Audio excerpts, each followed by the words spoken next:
Good and bad are the two opposite poles that have been created. It's like light and darkness. These are the two aspects of consciousness around which all life on this planet Earth is lived. And this is what gives birth to duality. And all of us come in as consciousness beings to operate in this duality of day and night, light and dark, good and bad. And in the initial phase, we either get attracted to light or we get attracted to dark. The two aspects of consciousness. And we have to use either of these aspects to actually come to the final understanding. The goal is that this consciousness is aspectless. Right? You have to use duality to reach the understanding that there is oneness. So duality is the playing field in which everything is created, everything is born. Everything is born and everything dies. Duality. Birth, one aspect. Death is the opposite aspect of that. Okay? So within this play of duality, all beings that are actually just pure consciousness have to come in, get caught in this aspect of good and bad, navigate through all that is being created out of our five senses. We create a world out of these five senses because behind that is this navigation of good and bad, the light and dark. And over lifetimes we meander through getting caught in some aspect of our senses and getting trapped in it. But the whole idea is to be released in the end. You choose the path of either good or bad, but the idea is to be able to see through it and let go of both good and bad. Right? And the path that we have chosen for ourselves is the path of goodness. Right? By using goodness, we will come to that point where we are evolving constantly in our awareness that we should be able to see that there is neither good nor bad. Yeah? Attributeless, without any quality. Because that is the nature of consciousness. Aham nirvikalpo nirakara rupo. Nirakar means without attributes. Nirvikalpo means without its own any volition. No tendency of being either way. It just is neutral. Right? And therefore, it has to even transcend the concept of time. Yeah? Because if the flow of the river to the sea is eternal. It doesn't stop. It's just that during summertime, actually the flow of the river increases because the snow is melting much faster if the source is from the snow. Right? And winters, when the snow is frozen, actually the flow of the river actually reduces because less snow is melting. Right? But the flow is eternal. It just volume will in the rainy season, in the monsoon season, the river is really turbulent because there is so much of water coming in. Right? So what does it show? It shows that at various times, as we go through this journey of good and bad, this life, various things will come to us. Sometimes they will come in either abundance or a lot of problems will come to us. The two aspects of duality, right? It's like the rainy season, monsoon season, right? Then in the summer season, they will still be strong, right? Then they'll come a winter season and suddenly it becomes calmer, right? The flow becomes calmer, right? These are the various things that we go through, the various stages of our evolution of our mind. But ultimately, the river is eternally flowing into the ocean or the sea, right? Similarly, we are just streams of consciousness which are eternally flowing. And when it is eternal, there is no question of time, because eternity means it is forever. It is same in the day as in the night. It is same in the 4 seasons, right? It is same across the 5 elements. It just is. So consciousness, that's why we say it is. It does not wax and wane. It does not carry any qualities or attribute of good and bad. Just for the purpose of our learning, our understanding, our rising in our consciousness is why this play of good and bad, like and dislike, hatred, envy, all this is created only for that purpose. Yeah? But we get caught in it. And therefore we start to react. And then even good advice given by someone to somebody is received negatively, and therefore our reactions come like that, right? So it is a play. So we have to learn to build that awareness where we start to release ourselves from this play. Mukti. Liberate yourself so that you say, I see this play very clearly. The way Baba said, I sit here and watch. I do not participate in this play. I'm just a witness. I'm a spectator. And when you're a spectator, you watch everybody just playing and you wonder, why are they doing this? But you're amused that everything is their own creation and they keep blaming somebody else. They keep blaming circumstances. They keep blaming individuals. But actually, everything is self-created by us. And we, through our acts, we keep creating more circles, without knowing. In the name of goodness also we do it. Example of goodness and creating more and more circles. But an aware being has to even see this and say, oh, I'm using goodness, but I'm still expanding.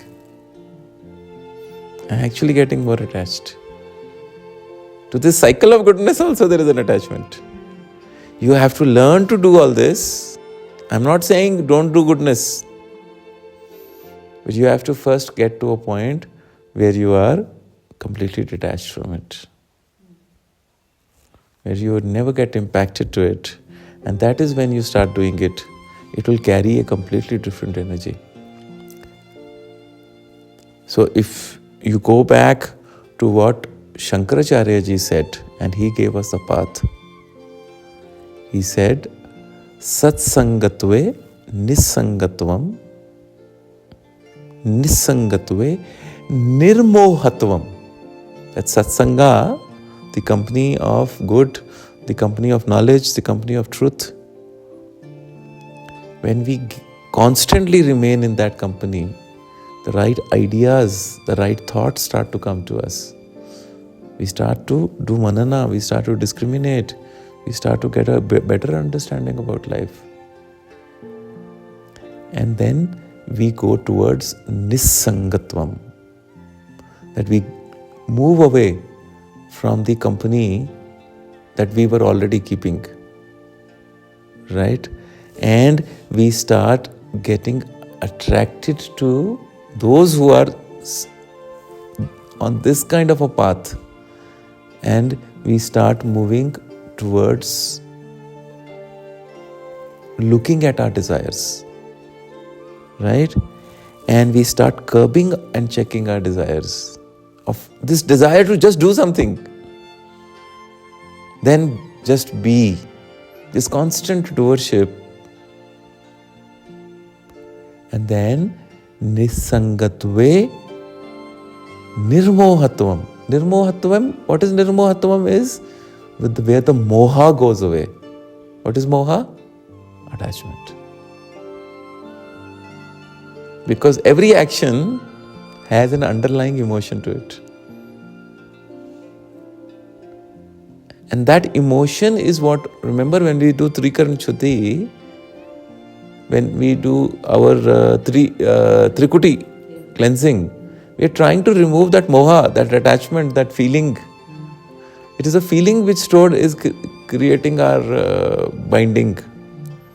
So we need to just make sure we are able to do actions without getting either the good and bad that is accruing out of it attached to us. That feeling, that energy has to go. It just has to be that it is. Na muktir na banda. It is not creating either good or bad. If you understand what I am telling you, if you understand the depth of what this is, then you can start yourself doing this manana and discriminating. And that is the deeper aspect of your sadhana that I'm talking about. Right? Because we are still operating at a very superficial level. Because we have not gone deep. We are not used to what is deep. Yeah?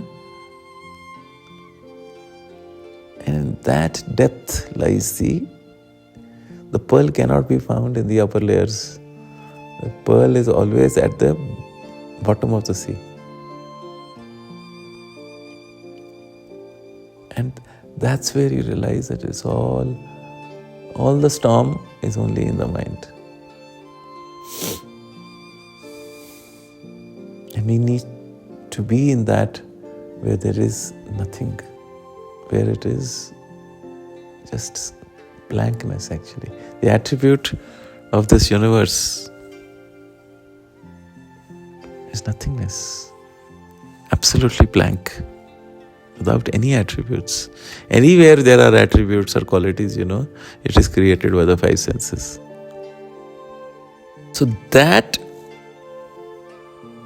is how we say that this Jagat is a mithya, it's an illusion, it appears to be real, but it is created actually by our own inner senses, our feelings, our desires.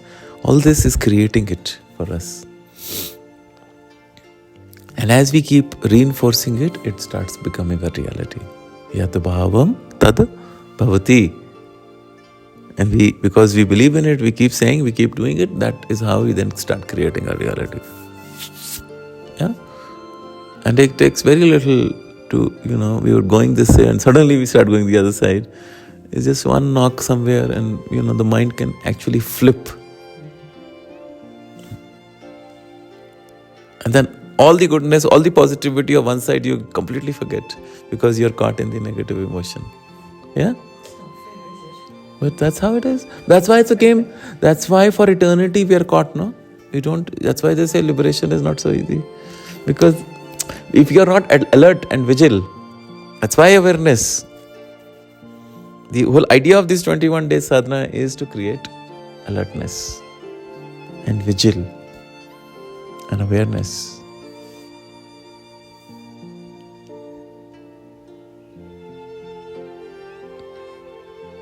Because we say that these are good habits to have, We continue to do it because it's good. But beyond this, so I'm not saying you choose bad habits over good habits. It's good to have good habits, but ultimately there is something beyond these good habits. There is habitless. And what is it? What is that stage? Operating moment to moment. In the moment, in the flow. Because then there is no habit. As the flow is taking you. You're not prisoner of a time. That is a Jivan Mukta. Who's mukt from all this so-called concepts that the mind has created or man has created or this world has created. Is free. Because of course we started to eat food only because we were hungry. But now we eat because there are times. Yeah? So, same way, if you look at everything that we live and do, we took bath because we wanted to feel clean in our body. Right? So then we created habits around it. Everything is done for something. And then the feeling started to come. And then the people who went towards the ritual side, they created their own set of rituals around it. Bathe early morning, do this at a certain time, at sunrise it is the best to do it, right? These are all good things. But they were created, they were still, and then we started getting caught in that. And then when we are not able to do it, we feel very bad. That guilt comes.